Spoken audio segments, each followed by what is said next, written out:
Tento obraz Dve osy na maline bol jeden z prvých obrazov hmyzu, ktorý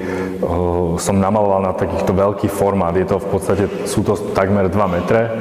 a predtým som začal malovať hmyz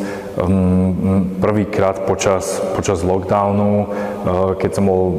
vlastne kvázi uväznený v obci, tam, kde žijem v Rastislaviciach, aj počas zimy, pretože väčšinou som tam iba v lete, ale teraz som tam bol aj počas zimy. Nemal som kde malovať veľké formáty, čiže som začal s malými, bola to úplne taká arteterapia, že som maloval osy, včely, lienky,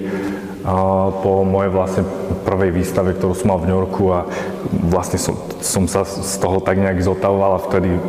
som začal pracovať na týchto témach a na týchto subjektoch. Nečakal som od toho žiadne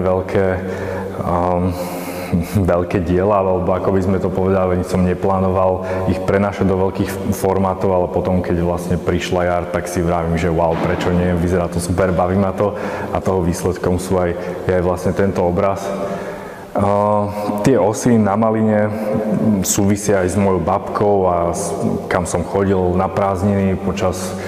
leta, keď som bol dieťa, všade tie osy boli prítomné, aj tie maliny boli prítomné, a je to taký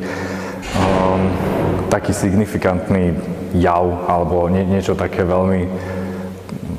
špecifické, s čím sa stretnete, a hlavne keď ste dieťa, tak tie osy vás môžu ublížiť, aj zároveň tie maliny sú asi tak vysoké ako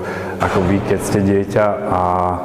asi ich všímate jednoducho. Aj na tých malinách sa veľa toho deje, sú tam aj bzdochy smradlavé, niekedy si dáte do úst takú smradlavú obzdochovanú malinu a niekedy je tam tá osa a tak ďalej. Tieto osy vlastne,